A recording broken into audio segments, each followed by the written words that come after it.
2058 जेठ 19 गतेको कालो रातले देशको इतिहासको त्यो दिनको पातोमै कालो पोतेर गयो। जेठ 19 मा निकै क्रूर एवं षड्यन्त्रपूर्वक गरिएको तात्कालीन राजा वीरेन्द्र परिवारको वंशनाशले आज पनि उत्तिकै देश र जनतालाई मर्माहत तुल्याउँछ। शाहवंशी राज संस्थामा एक मार्मिक इतिहास हो नारायण हिटी राजदरबार हत्याकाण्ड।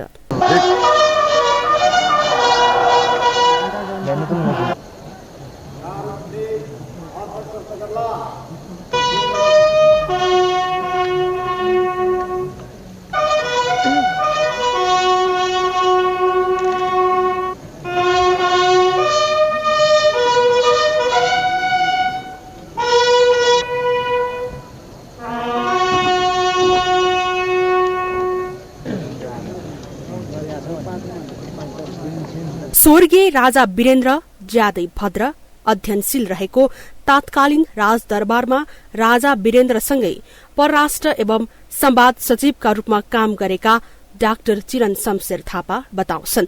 राजा वीरेन्द्रका अधिकांश समय देश विदेश भ्रमणमा बित्यो, यसकारण परिवारलाई समय दिन पाएनन्। सायद परिवारलाई केही समय दिएको भए आज राज संस्था र देशकै अवस्था पनि यस्तो हुँदैन थियो कि। थापा इतिहास बनिसकेको राज संस्थालाई सम्झदै यसो बताउँछन्। बाबुआमाले जति दिनुपर्ने उहाँको त्यो धेरै अन्तर्राष्ट्रिय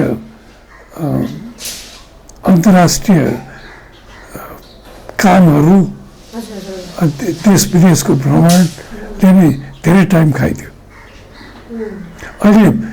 अहिलेबाट हेर्दाखेरि सायद उहाँहरूले बढी आफ्नो परिवारलाई ध्यान दिवक्ष भए देशको हालत र राजतन्त्रकै हालत नै अर्कै हुन्थ्यो कि।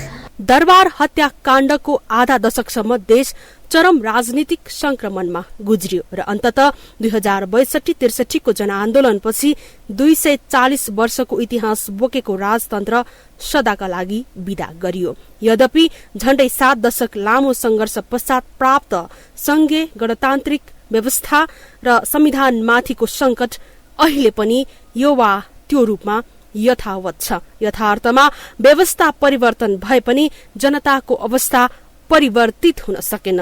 2017 सालमा राजा महेन्द्रले जननिर्वाचित प्रधानमन्त्री बीपी कोइरालालाई अपदस्थ गरी शासन आफ्नो हातमा लिई कू गरेका थिए। राज संस्थाको इतिहासमा राजा महेन्द्र एक दूरदर्शी र राष्ट्रवादी राजाको रूपमा लिइन्छ। यस विषयमा नेपाललाई भारतमा विलीन हुन नदिन यसो गरिएको पनि भनिन्छ। सरकारमा गएका व्यक्तिहरूको बीचमा आपसी वैमनस्यबाट देशमा एक किसिमको अनिश्चितता र अस्थिरताको वातावरण खडा हुन गयो। माथिल्ला तहका व्यक्तिहरू नै भ्रष्टाचारमा मुछिएको देखियो।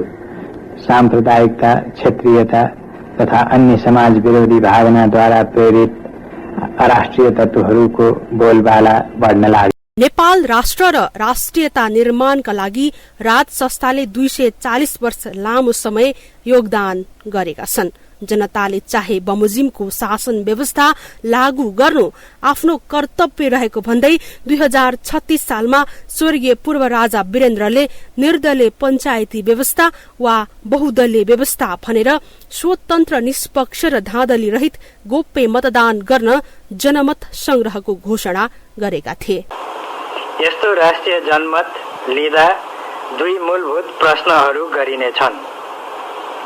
पहिलो, के हालकै पञ्चायत व्यवस्था कायम राखी त्यसमा सामूहिक सुधार गर्दै जाने अथवा त्यसको बदला बहुदलीय शासन व्यवस्था स्थापना गर्ने।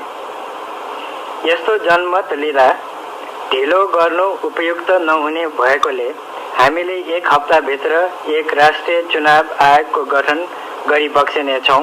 2046 चैत 26 गते प्रजातन्त्रको पुनर्स्थापनापछि 2048 को 205 सदस्यीय प्रतिनिधि सभाको निर्वाचनमा नेपाली कांग्रेसले 110 स्थान हासिल गरी बहुमत प्राप्त गरेको थियो। यस्तै कांग्रेसले 2056 सालमा 111 स्थानमा विजय हासिल गरी बहुमतको सरकार चलायो। 2051 मा नेकपा एमाले 88 स्थानमा विजय गरी अल्पमतको सरकार चलायो। 2052-53 देखि माओवादीले हतियार उठाएपछि देश थप तनावग्रस्त बन्दै गयो।